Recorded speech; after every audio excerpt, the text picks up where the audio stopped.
use your hands. I'm sweating. You're not even. You're supposed to move it. Move it to your mouth. Like use your fork. Did you do it? Did it fall? What happened? No.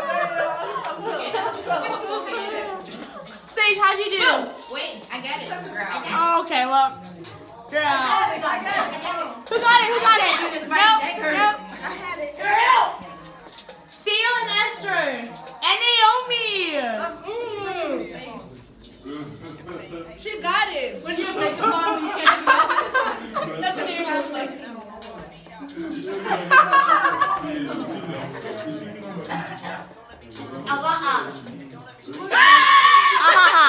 She got it? I won! Yo, move. Oh, that fell. Alright, Naomi, you got this. Patience. Move your nose. Name it is. What a beautiful name it is. The name of Jesus Christ, my King. What a beautiful name it is. Nothing compares to this. What a beautiful name it is. The name of Jesus.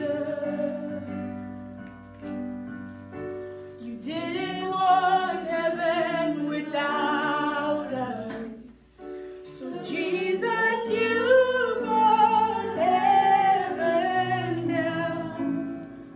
Yeah. Your request. Can I pray about this or not? Simple. Like it's something that you bring to God that you want to have happen. Well, according to Collins English Dictionary, if you make a request, you politely or formally ask someone or something to do it. Like, hey, Aaliyah, can you go give me a drink of water? You don't have to. But yeah, we all know what a prayer request is, or we should now. We come to God with our needs, and we simply ask, God, could you please do this for our life? We believe that God will pull us through. Sometimes it might not be in the way that we want, but He does for sure answer our prayer requests. This verse, there are pretty much a lot of verses that talks about prayer requests. In Mark chapter 11, verse 24, it says, therefore I tell you, whatever you ask in prayer, believe that you have received it, and it will be yours. In Philippians chapter 4, verse 6, it says, don't be anxious about anything, but in everything by prayer and supplication, with thanksgiving, your requests be made known to God. In Luke chapter 18, verse 1, it says, and He told them a parable to the effect that they ought always to pray and not lose heart. And in 1 Thessalonians chapter 5, verse 17, it says, pray without ceasing. Can I ask you guys real quick, what does ceasing mean? Yeah. Never stop praying. Never, don't have the mindset of, okay, I'll just stop praying. Pray without ceasing.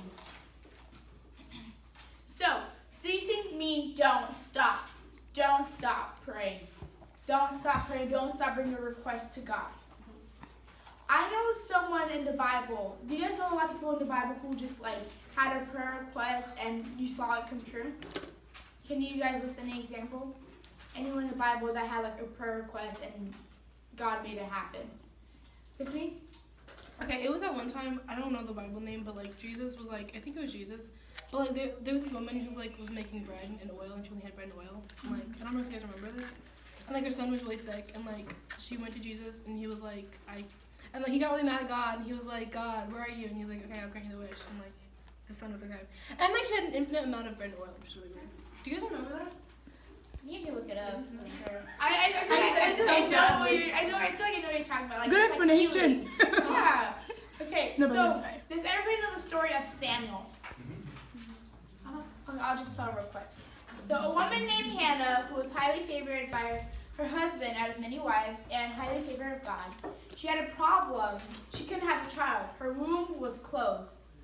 So she went to the temple and requested that God would give her a child. She made a prayer request unto God. In 1 Samuel chapter 1, verse 12 through 17, it says, and as she kept on praying to the Lord, Eli observed her mouth. Hannah was praying in her heart, and her lips was moving, but her voice was not heard. Eli thought she was drunk and said, how long are you going to stay drunk? Put away your wine. She says, "Not so, my lord," Hannah replied. "I am a woman who is deeply troubled. I have not been drinking wine or beer. I was praying on my soul to the Lord.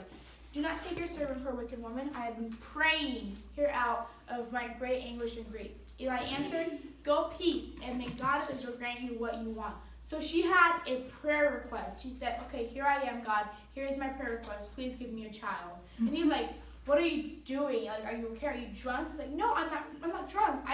I'm here to the temple to pray." She's like, "Okay. How about you just go home and like believe that God heard your prayer." Right.